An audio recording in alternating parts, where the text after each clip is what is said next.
Nobody can make you do, what you don't want to do. And so it's up to you whether you're going to dig deeper or do that self-discovery, because that's a lot of work.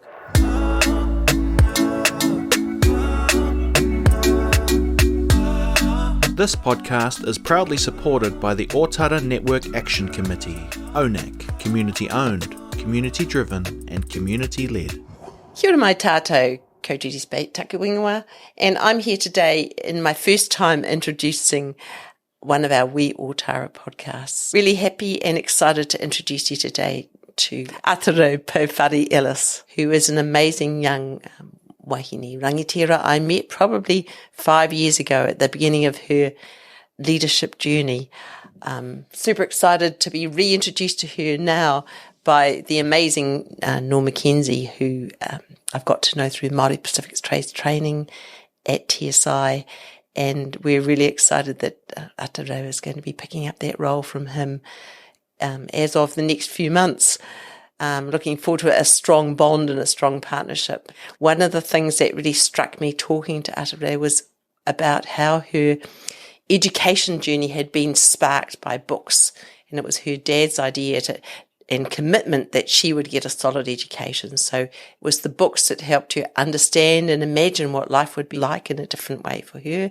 And you can see she's brought that ability to think from both ways, thinking a taha Māori, but also thinking taha Pākehā, taha Cook Island, a different way to create a world and a different perspectives on different things. So I'm going to take it from here. Thank you for joining us. It's wonderful to have this opportunity to talk in front of the camera again on the Ōtara podcast.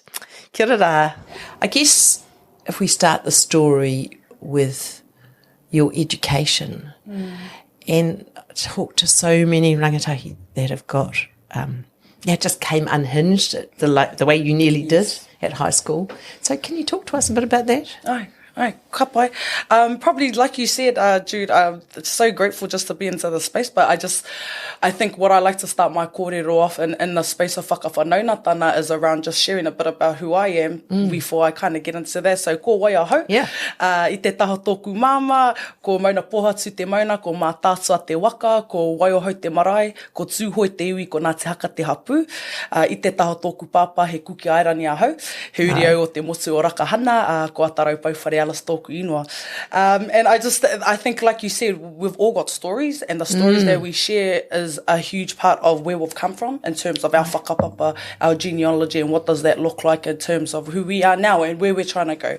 So, I really loved how you said that, we all have our own stories, and I always like to set off on that, is that we do.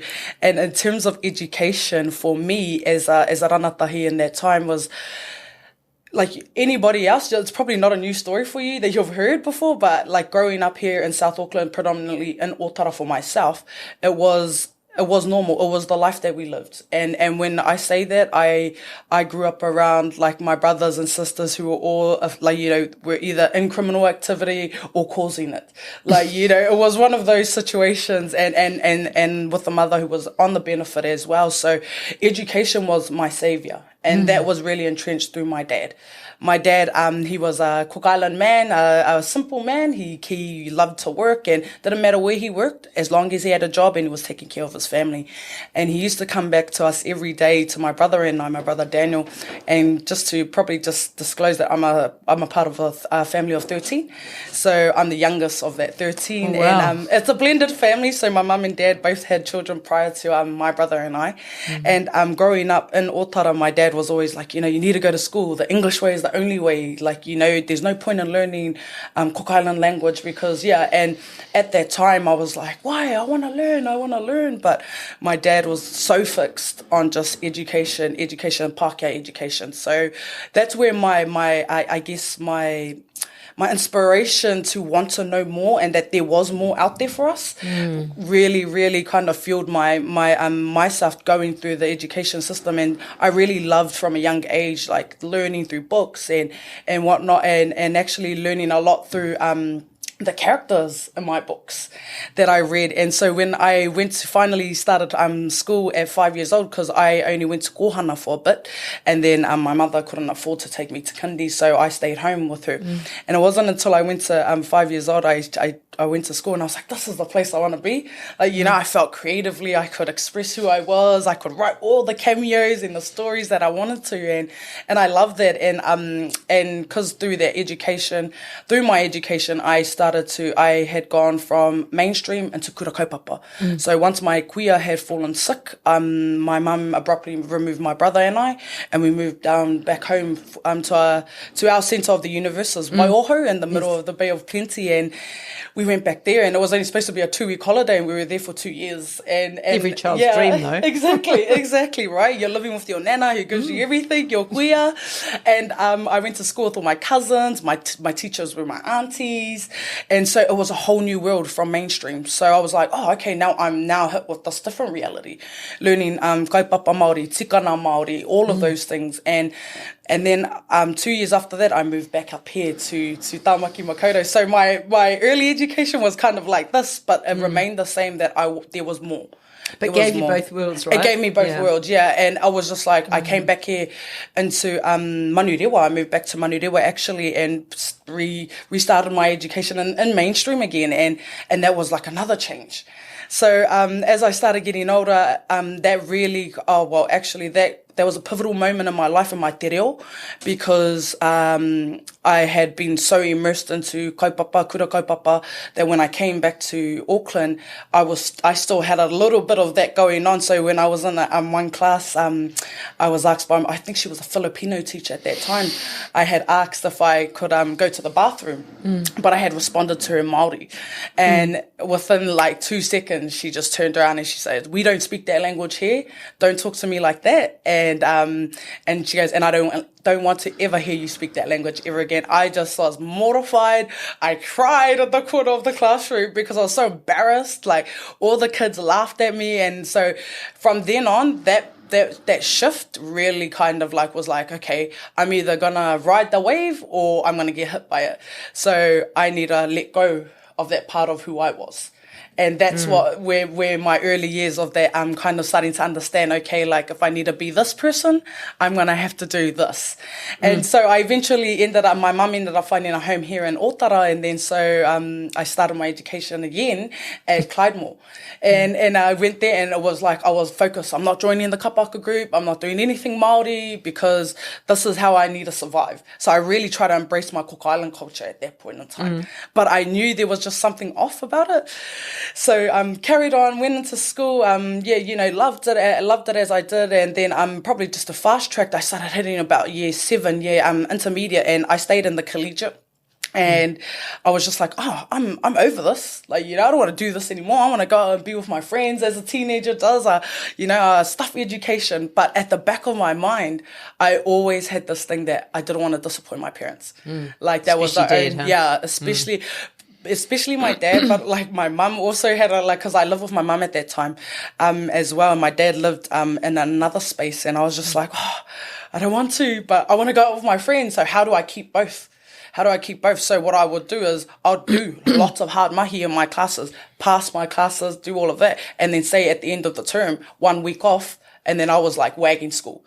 I was wagging classes. I was going out with my friends, and I'll be like sitting outside. I'm like, yeah, is that us? Then and then I started to realize, man, this is boring. Like, I really don't like sitting under a bridge for the whole day because we're waiting for school to finish. Like, I'm not doing that. I read the bit about. Yeah, exactly. And then as I got into high school, that's when it upped the ante. So that's when alcohol, drugs, all of those types of things. We're smoking, not drugs, but more so weed really came into the picture in high school. But I still had that little voice in my head that's saying that you can't leave school. Like, you can't. And then year 10, I think that's when I was just on my 9, 10, I was just on my downward spiral.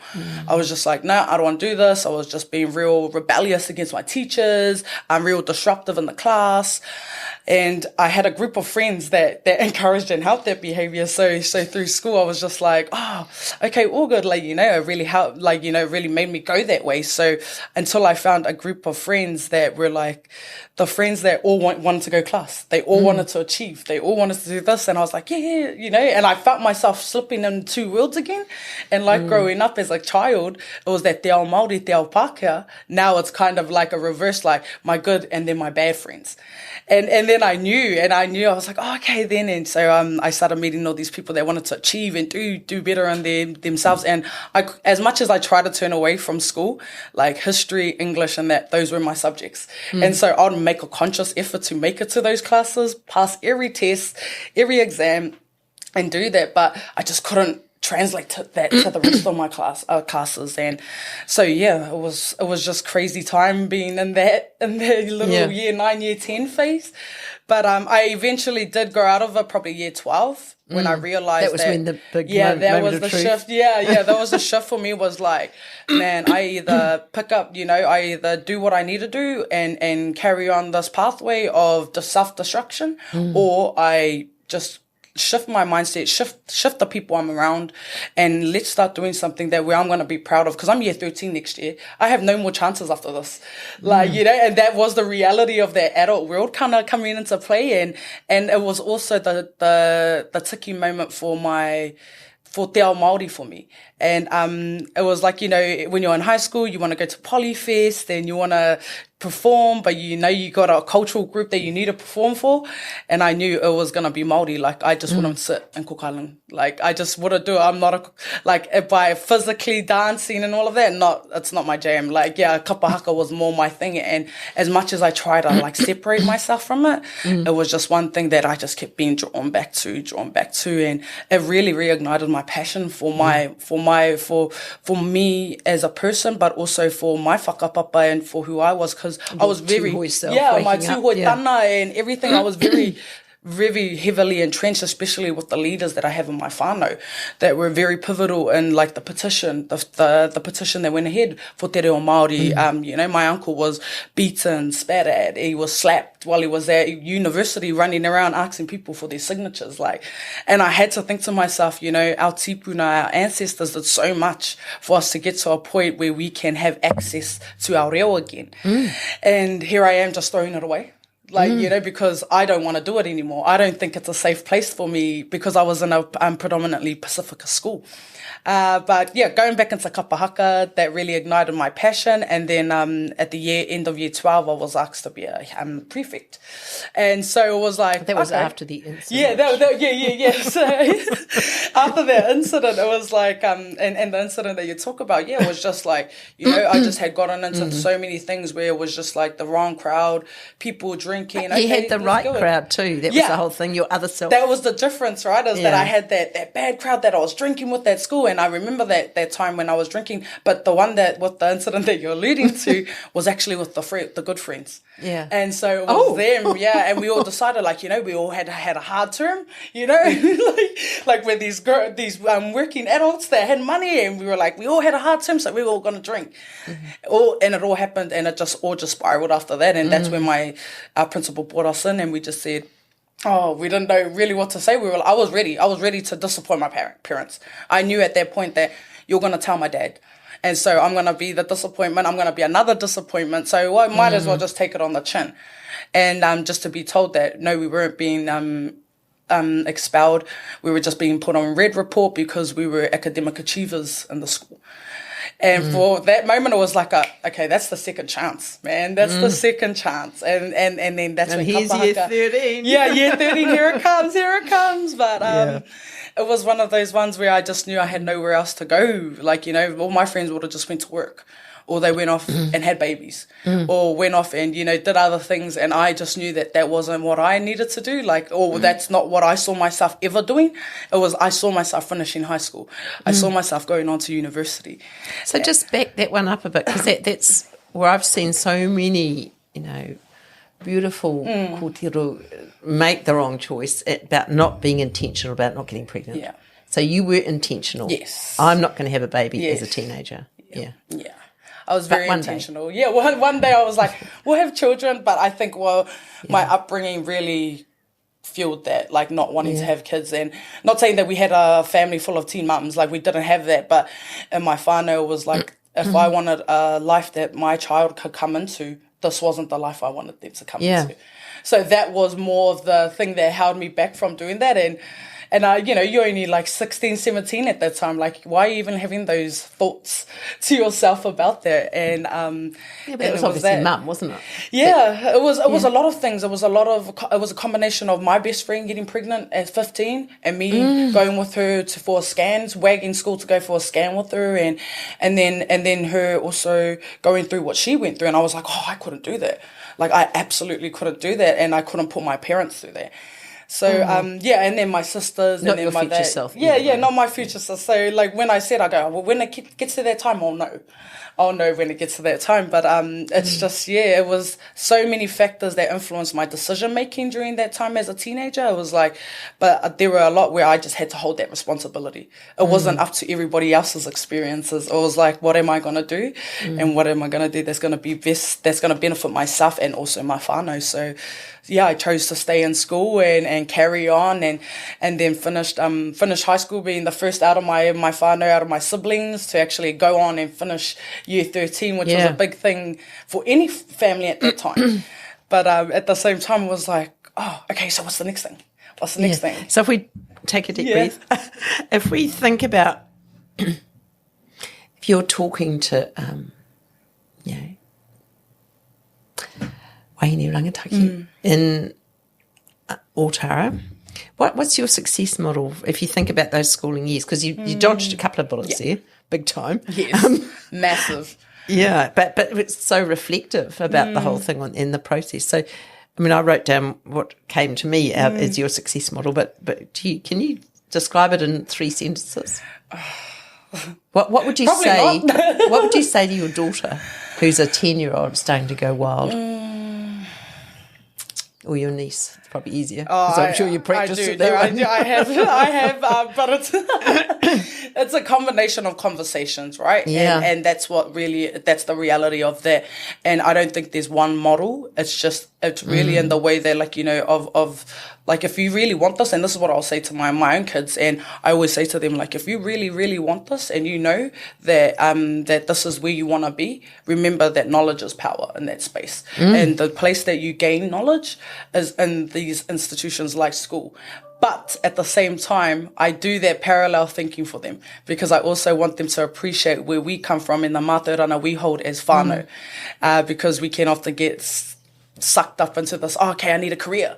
I need a job. I need to go to university. I need to do the mainstream way of success. But it's around a balance. It's really that striking that kind of parallel between, I understand that we have family responsibilities. And my nieces and nephews right now, they don't have to face what me and my siblings had to face. Growing up, it was like my sisters either went to work or not either went to work. They made the decision that we either got to eat or we don't eat. Like, because that was the lived reality. Like, my nieces and nephews now, they're very lucky that they don't have to live a life like that. Yeah. Because I went to school, I studied, I went and got a job, and, and all I was kind of surrounded by, and nothing on my family was our whānau that were like working the 5 o'clock jobs at the factory. Yeah. Or my mum on the benefit trying to take care of myself and my brother. So those are my examples. Did she have benefit when your older siblings were...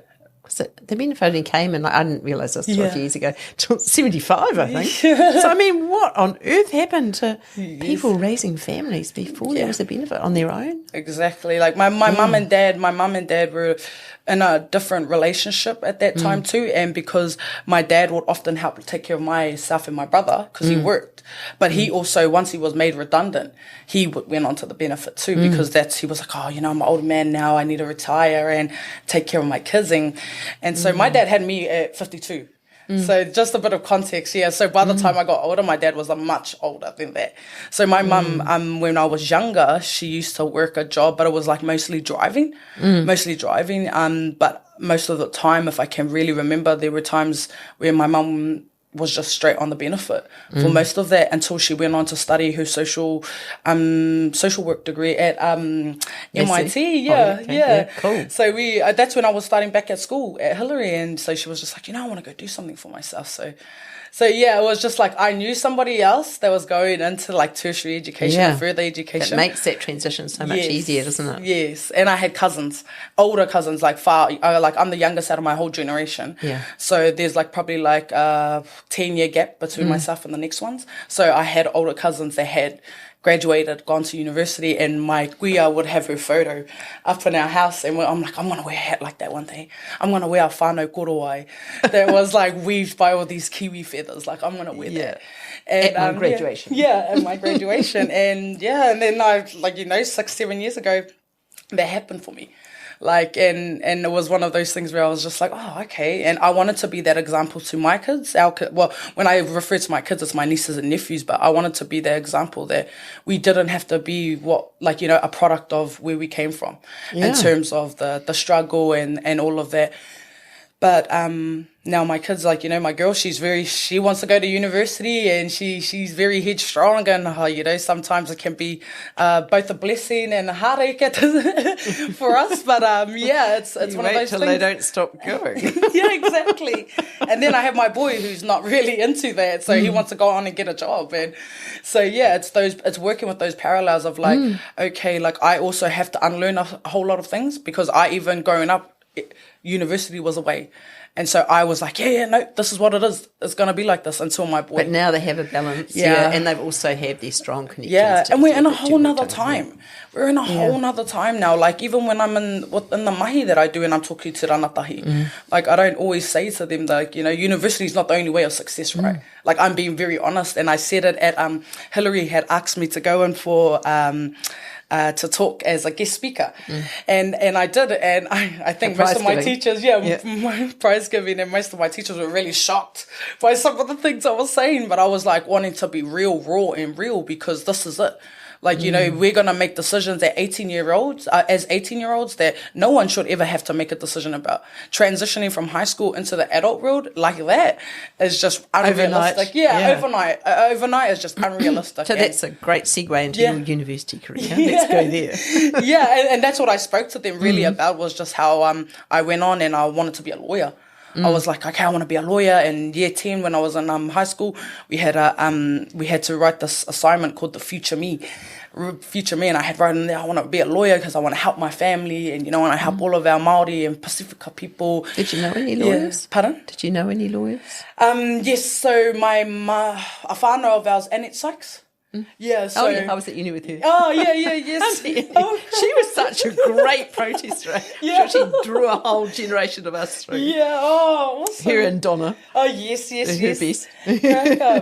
Small world, but my uncle was like, because like she went to university with them as well, and we're all whānau she's from Rotorua ways, I think, and my uncle, I was like, Uncle, I've got this assignment I want to write up, and he was like, oh, I'll talk, you can talk to Annette.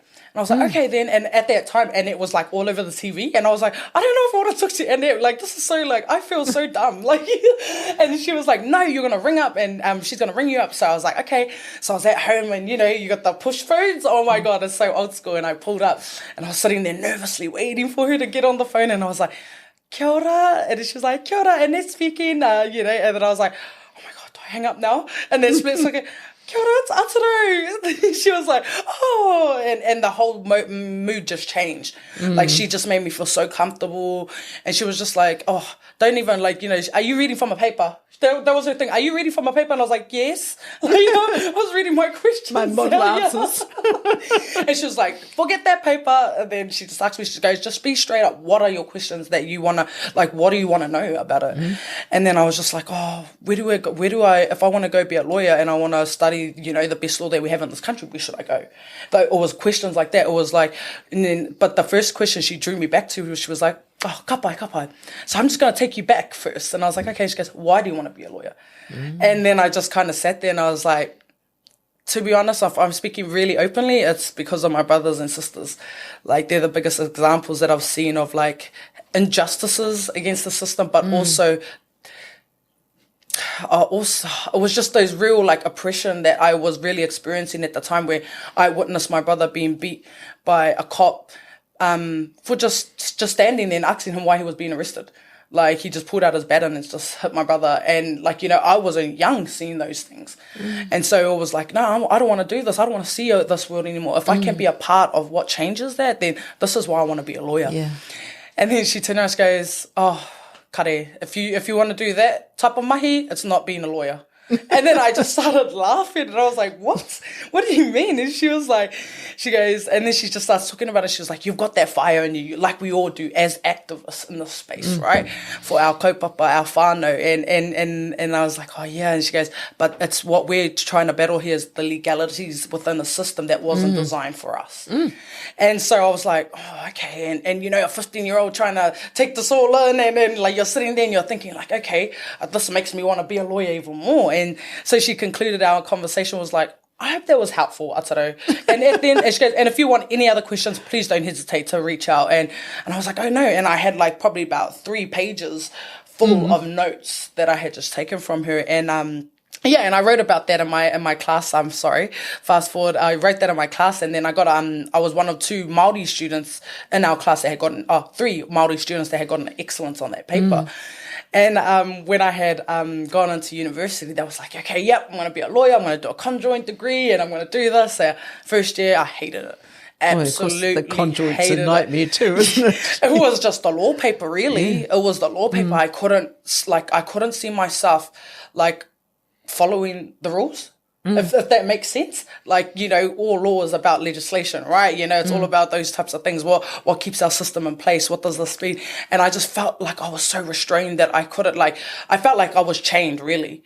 If I could give any metaphor to that experience, it was like I felt like I was chained to these heavy books, these books that old white men wrote, like hundreds of years ago. And I was just like, and my first year, I absolutely hated it. And I used to cry every time I go home when I'm having to write out either our test or essays or assignments. I'll just sit there and I'll be just like, I hate this. But I also knew that it was one thing that kept my mum proud. Like, you know, my uncles were like, okay, you want to be a lawyer? Okay. And in my whānau, it's quite like, once you say something, they're on it. They're on it. And I was just like, oh my God, how am I going to upset them? How am I going to, like, you know, disappoint them, and then really hate what I'm doing right now, and then disappoint myself because I'm selling myself out, and just all these things. And then that was like another shift moment for me in terms of mindset. And yeah, it was just dealing with the mental health that came with that whole not being authentic to yourself and your story. And so it was kind of like I had to make a decision, and I couldn't make that decision. And so it kind of spiraled into a bit of a situation where I was confronted with my own demons around, okay, like, you know, I don't want to do this. I don't want to do this anymore. Like, you know, I don't want to do law. But it came in the form of 3 a.m. catch up with my mum. Like, I just bursted into her room, and she's like 3 o'clock in the morning, half asleep, and I'm just in tears. Like, I'm just crying. I'm just telling her, I'm just like, I can't do it anymore. And she was like, what are you talking about? And then I was just like, I don't want to be here, like, you know, and because, like, that was a part of that not knowing as a teenager, what am I going through mentally? And I just sat I remember sitting at the edge of her bed, and I just sat there, and I was just like crying my heart out, and I didn't even have to say anything, like, you know. For well, she'd have a similar experience too, I'd imagine, entering tertiary education. Yes, yeah. Well, it was more so like she went at a time when she was like 40, right? So she had that drive to want to go. Yeah. But for me, being 19, going into law and trying to be a lawyer, it was just... Yeah, it wasn't a nice time for me at that moment. And that's when I kind of, like, my mum just leant over to me, touched me, like, you know, and I remember her just touching me on my shoulder, and she just said to me, she goes, we will love you no matter what you choose to do. If you want to leave university, like, then you can leave university. Like, your whole life is not going to stop and change.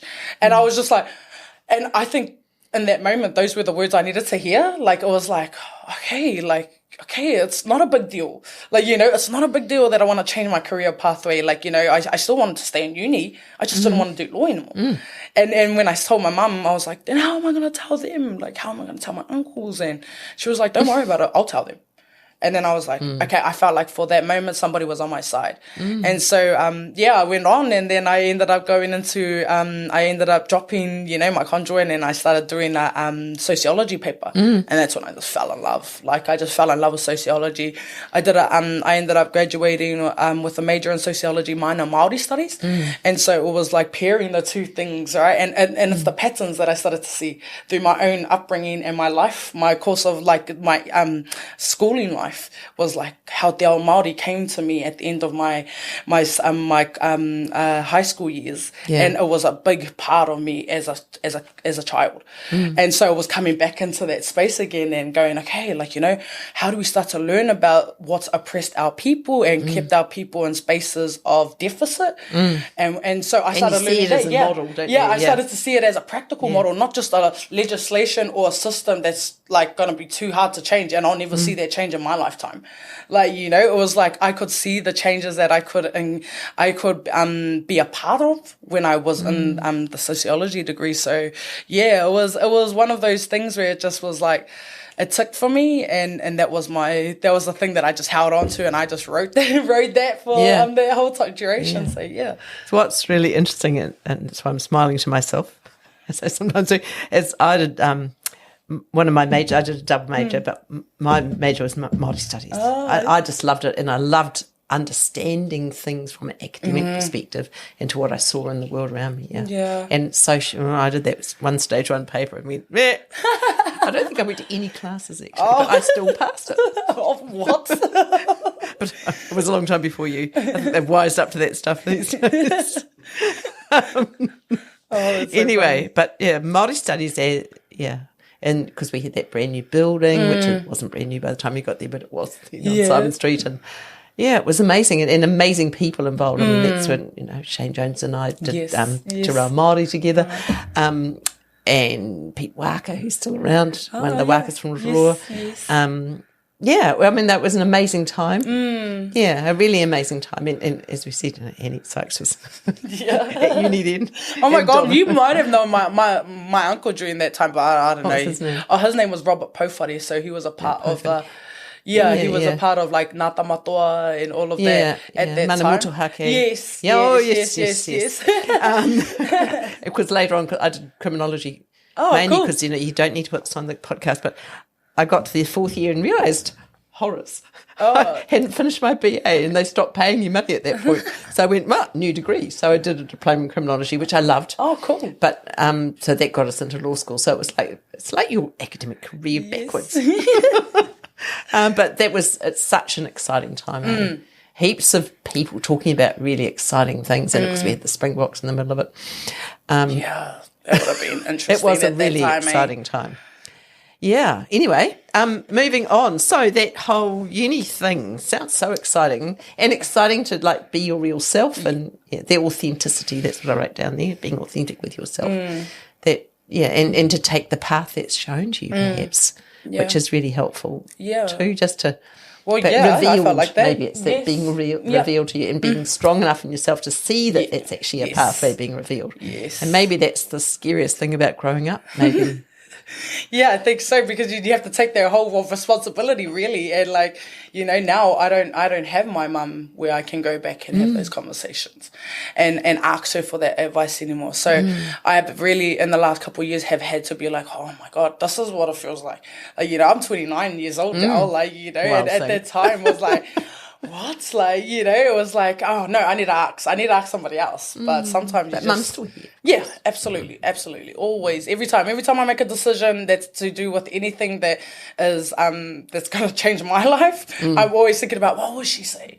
What would she say? Like, what would she say to me that would, like, because we'd often have arguments, right? We're like, sit there and she'll be like, she'll challenge me to my, like, to the utmost point where I'm just like, so frustrated, I walk out. But in that time of challenge, in that space of silence, I'm like, she's right. Yeah. She's right. And I just get to a point where I'm like, oh yeah, okay, now, like, so yeah, all of those experiences have definitely led to where I am now. So. Yeah, that's pretty exciting. Okay, questions. Okay, so I guess that whole uni thing was like a platform for you too, and it led you to that whole next step actually intentionally, from what I recall from your interviews. So do you want to tell us about that? Yeah, no, cool. I just probably just to give a bit of pretext to that is that when I was in my last year of studying, I was studying full time, working 2 jobs, and looking after my dad full time. So it was a real intense year for me at that point, and it was kind of like I was working at Victor Arena at the time, so now Spark Arena. I was doing all the concerts, so it was easy for me to go from classes, wasting money, and go to work and do that, and then I also ended up getting a job at my food bag. So it was casual work in the weekends. So I only ever probably got a Sunday out of the whole week where I could just do my washing, have a sleep, get my stuff together, and then it was just repeat. And so before, when I was doing that mahi, when I was working at my food bag, I was like, because we used to have this little, we used to work in a freezer, so we used to have this little square window, and would make boxes. So I'm making boxes that whole time. And I was just looking out the square window, and it doesn't matter whether it was shining or raining or a terrible day. I was just constantly being confronted with myself. And because it was a moment of where you're you can't really speak or have conversations at that point because you're trying to move fast, right, to meet with the line. So I'd often just sit there and have conversations with myself, and I'm like, oh my God, is this my life? Is this going to be my Saturday every Saturday? I'm going to be making boxes, looking out of this window, looking at an amazing day where I could be spending it with the people I want to be with, but I'm here trying to make $16 an hour. And it was at that time when I was just okay, far out, nah, this is not where I want to be. And I used to often look around me, and there was a matua in the freezer at that time, and he was I think he was 45, bridging 50s, and he was one of the hardest workers in that space. But I even knew that his sad reality will always stop there, is going to stop there. He was not going to get any higher in that area because, and he knew that. And he even said to me was, when I used to have conversations, we're hey, you shouldn't be here. And he just turned around and he goes, he was an islander man, older islander man. And he said to us, well, I need to get lunch on the table for my kids to go to school. And this is why I do this job. And we were just and that for me, was okay, I cannot see myself sitting in a space like that where it's going to be continuously, just working every shift to the next shift just to make ends meet. I just couldn't see myself doing that. So I ended up getting an opportunity to do some desktop research for MPTT at that time. And because I hadn't fully graduated and I was still working and all of that stuff, it was just a 6-week stint. So I was okay, so I had to inform my boss at the fridge, and I was my boss at the fridge. And I had to tell him I've got this buzz going on the outside, so if I could just reduce my hours to just 1 day now. And he was just absolutely, he was real supportive. And he goes, yeah, whatever time you want to take off, just go, because this is building towards your career. He goes, you're not going to stay here forever. And then I was just okay. So, I felt supported to go and empowered to go, and started my first 6 weeks at TSI and PTT, and it was just a whole nother world. So is that when we met? Yeah, it would have been briefly around those times with Dale Way, because you probably would have known Dale a lot more. Dale, So it would have been probably 8 months after that. Yeah. Yeah. So what a long time ago. for some of us, but it was one of those things where it was just I went in there. First meeting was at Grid AKL in town. Yep. And I was meeting Tanya at that time, and she was we're going to go to this hui. And I was okay, then it's an AGM hui for whatever kaupapa. I don't really remember. So I turned up, and I was okay, excited, this is a flash building, and, just being this person from Ōtara and never been to a building like this. And then she's outside giving out name tags, and my name tag was there, and I was felt like somebody, it was one of those. Some business cards. Yeah. And I had a kai, and I was oh, these are some nice little flash sandwiches, never seen those. And the same time, I was going through, and then I went to go sit down in the hui. And as we sat down, someone had done their opening remarks, and then they moved into the actual discussion. And I had heard one older male in the audience, and he was a Pākehā, and he had turned around and he said, oh, they're just lazy. Māori Pacifica, they're just lazy. They're just lazy. They don't want to work. We've got opportunities for them, and they don't want them. And I just felt this sense of rage, like, really overtake my body at that time. And I was like, no way, like, this isn't real. Like, I have never, ever, ever encountered that type of conversation ever in my whole entire life up until that point. And I was just like, nah, this isn't real. And I kind of turned to Tanya, and she was just sitting there like nice and calm. And I was like, how do you hold your emotions in a space Still like fresh this? from London at that point. Yeah. And I was just like, what the hell are we doing? Like, you know, why aren't we saying something? Like, why can't we tell him to stop talking like that? Like, you know, it's really upsetting me. And then I started to understand the dynamics in that hui and what's going on. And we got to the end, and, you know, I had a couple of people that raised up and, you know, kind of had a bit of a fuss about what was said and whatnot. And I walked out of that meeting, and I was just like, I just kind of turned to Tanya at that time, and I just said, I don't think this is a job for me. Like, I was only in the job for like a week, and I was just like, I don't think this is for me. I don't think I can do it.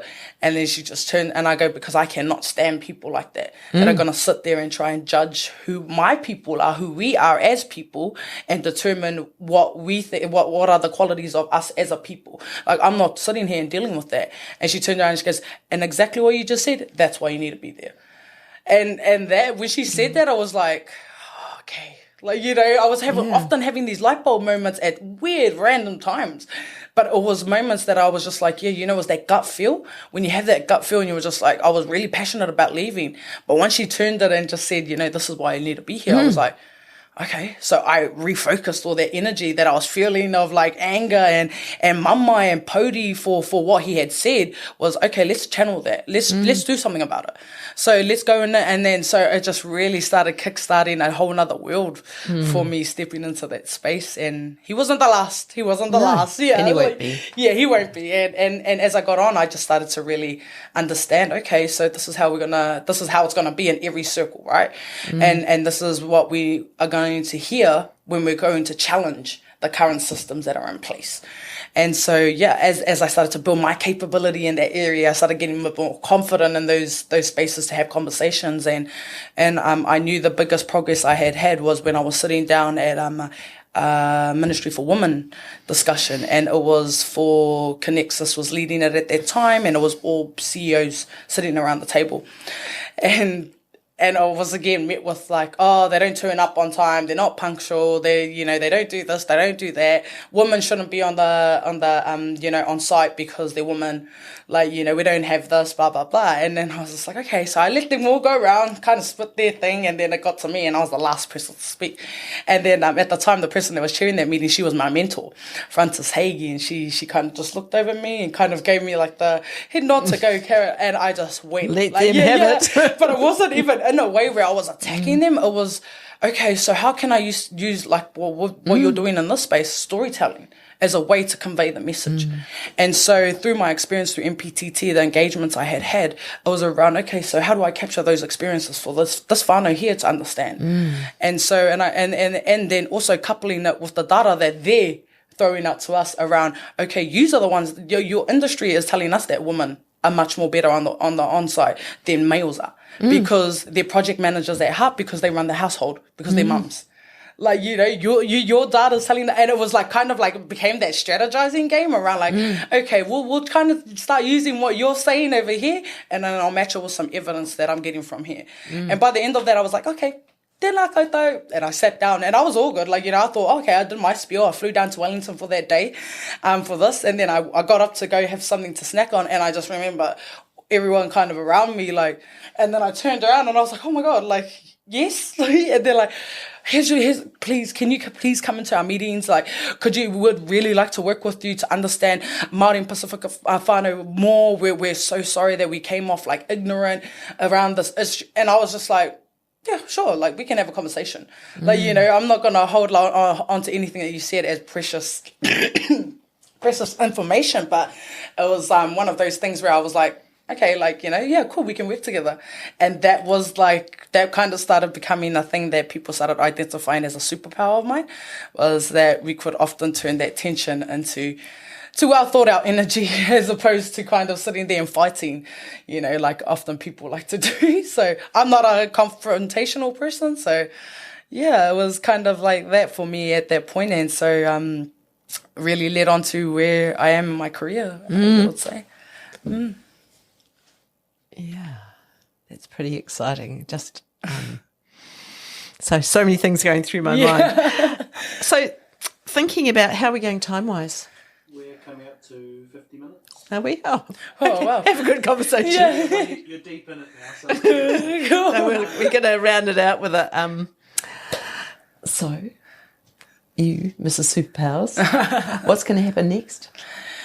So next, I'm coming to the end of my senior strategist kaupapa Māori role with Healthy Families at the end of this week, Friday. Yeah. And then I will be returning to Māori Pacifica trades training as the kaihotu in that space and working alongside Norm McKenzie to the end of year. And then, kind of stepping into it at a different capacity now, and it's so weird, like considering where I came from. I started as the BC coordinator for MPTT, worked in that space, moved into youth engagement, youth innovator role, then left, and then came back, and now I'm here again. Use so full those circle to walk forward, really, isn't it? Yes. That's really exciting. So, key objectives in that role, do you think? For me, I said to the hiring manager at the time is that I wouldn't feel comfortable stepping into MPTT as it is. So if the JD continued to stay as it was, then that wasn't where I needed to be.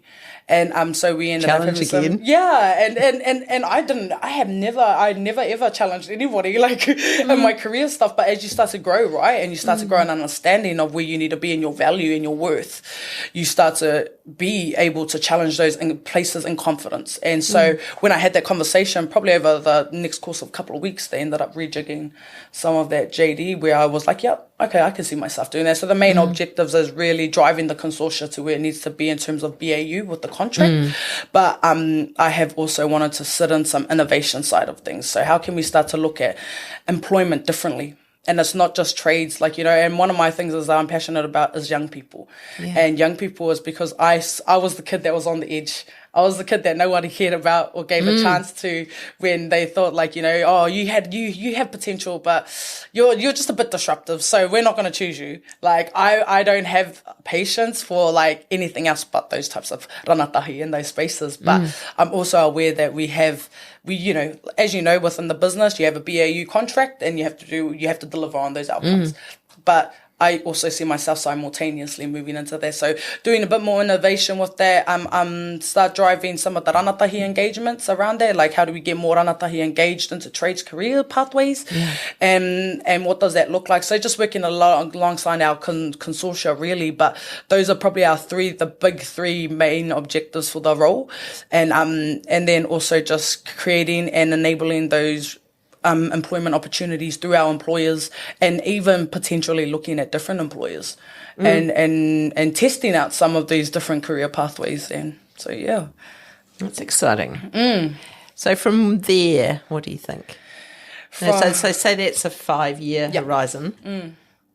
Complete change, the whole business as usual things sorted, and you've got all these new partnerships and a new model moving forward, and then...